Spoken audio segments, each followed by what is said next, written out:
So far, every person featured on our Employee of the Month segment has been a person. But today we are thrilled to honor a dog. The dog is called Bass. Bass is a Belgian Shepherd, served in the U.S. Marine Corps. He's been on more than 350 explosive sweeps in Iraq, Afghanistan, and Somalia. He saved a lot of lives by sniffing out at least 5 Taliban IEDs during a raid. And for that, he's been awarded the animal version of the Victoria Cross. Multi-purpose canine Bass joins us now with his former handler, retired Marine Staff Sergeant Alex Schnell. Alex and Bass, thank you so much for coming on. Tell us the basics, if you would, about Bass. How old is he? What did he do? What's he like?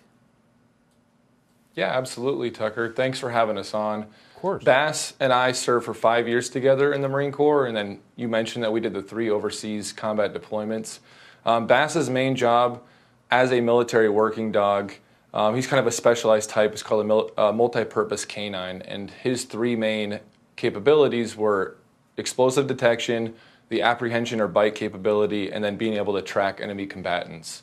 And over the last 2 decades, the greatest threat that coalition forces faced were those IEDs, improvised explosive devices, and military working dogs have by far been the best asset to try and mitigate that threat. So that was primarily what we relied on Bass for.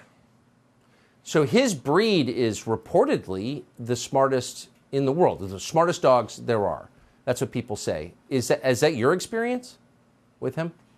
Yeah, I mean, Belgian Mals are very smart, very intelligent by nature, but Bass especially is one of the most, if not the most intelligent dogs that I've had the pleasure of working with. And I think that's just due to his resiliency and the ability for him to kind of read the emotions in a certain situation, especially on the battlefield, and be able to perform when the stakes are that high. I mean, it's a lot to ask an animal to do that, and the fact that he has done that on so many occasions is just, it's pretty special.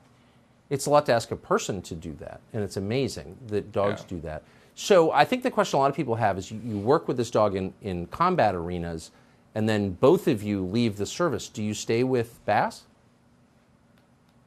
Yeah, Bass retired about 2 weeks before I was honorably discharged, actually. So I got to adopt him directly after I left my time with active duty. And it doesn't always work out that way. It has a lot to do with the timing of the unit and the specific dog.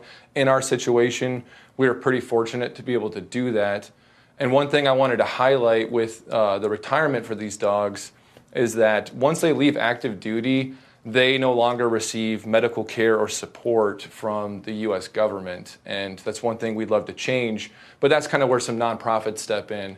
And I'm involved with a group called the United States War Dogs Association, uswardogs.org, and they help provide medical care and financial support for these retired military working dogs that have given so much for us. And Bass has really enjoyed his retirement, but last October was diagnosed with a pretty aggressive form of blood cancer called hemangiosarcoma. And he had to have emergency surgery. He's done some chemotherapy. I'm happy to say that he's in remission, which is fantastic. But those medical bills are expensive, and U.S. War Dogs, footed the whole bill for his treatment and provides medical care for over 1,200 dogs every single month, which gives them, the quality of life that these guys deserve after doing so much for us without even really having a say in it, I love that. And I love that there's a group like that. This really is, underneath it all, a really nice country, the nicest. Alex, thank you for coming on, and it's great to meet you, Bass. Absolutely. Thank you, Tucker. Appreciate it. Thank you.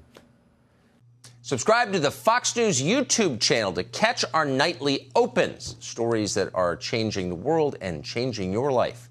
From Tucker Carlson Tonight.